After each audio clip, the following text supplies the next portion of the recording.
السلام علیکم ناظرین، آپ دیکھ رہے ہیں ظہیر عباس آفیشیل اور میں ہوں آپ کا میزبان ظہیر عباس۔ ناظرین، آج ہم جہلم پولیس کے بہادر سپاہی شہید حیدر علی کو خراج تحسین پیش کرنے جا رہے ہیں۔ وہ شہید جس نے اپنی جان کی پرواہ کیے بغیر دوسروں کی جانوں کو بچانے کے لیے اپنی جان داؤ پہ لگائی اور فرض کی راہ میں اپنی جان قربان کر دی۔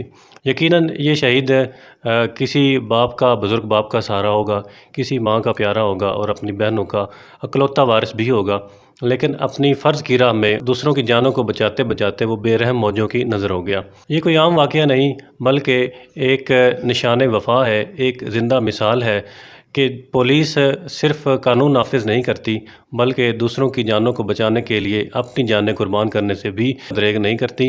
اور خاص طور پر اس صورتحال میں جہلم پولیس نے، جہلم انتظامیہ نے، ریسکیو 1122 نے اور تمام اداروں نے جس قدر ذمہ داری کا مظاہرہ کیا اور فیلڈ میں موجود رہے اور لوگوں کی حفاظت کو یقینی بناتے رہے، وہ قابل تعریف ہے، قابل تحسین ہے اور قابل تقلید ہے۔ ہم ان نوجوانوں کو خراج تحسین پیش کرتے ہیں۔ شہید حیدر علی نے نہ صرف اپنے والدین بلکہ جہلم کا اور ملک و قوم کا سر فخر سے بلند کیا ہے۔ لیکن یہاں پہ میں ایک سوال بھی کرنا چاہوں گا کہ ہمارے پولیس فورس کے ایسے نوجوان جو دوسروں کی جانوں کی حفاظت یقینی بنانے میں مصروف عمل ہیں، فیلڈ میں موجود ہیں، ان کی جانوں کی حفاظت کے لیے بھی کیا ہم کوئی اقدامات کر رہے ہیں؟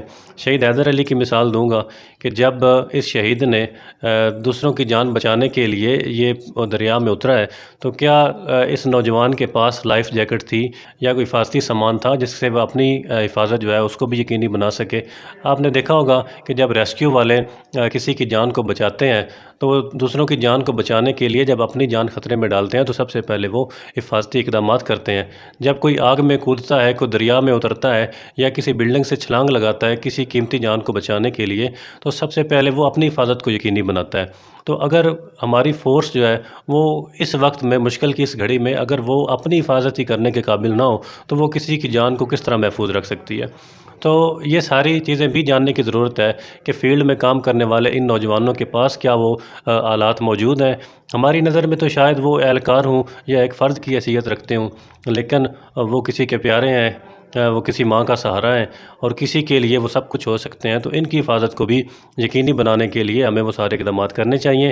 شہید حیدر علی کی شہادت جو ہے وہ ہمارے لیے باعث فخر ہے۔ یہ لمحہ صرف افسوس کا نہیں ہے بلکہ بیداری کا بھی ہے، اور ہمیں جاننا ہوگا کہ کیا اس شہید کو وہ ساری سہولیات جو ہیں وہ فراہم کی گئی تھیں، کیا اس کے پاس لائف جیکٹ ہے تھی یا دیگر سامان اس کے پاس موجود تھا جس سے وہ اپنی جان کو بھی بچا سکتا تھا۔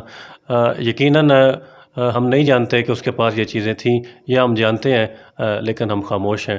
تو حکمرانوں سے بھی اپیل کروں گا، انتظامیہ سے بھی اپیل کروں گا کہ جتنے فیلڈ میں کام کرنے والے ہیں ان کی حفاظت کو یقینی بنانے کے لیے بھی اقدامات کریں۔ اور آخر میں دوبارہ شہید کو خراج تحسین پیش کرتا ہوں، دعا گو ہوں اللہ پاک ان کو جنت میں اعلیٰ مقام عطا فرمائے اور ان کے جو لواحقین ہیں ان کو صبر جمیل عطا فرمائے۔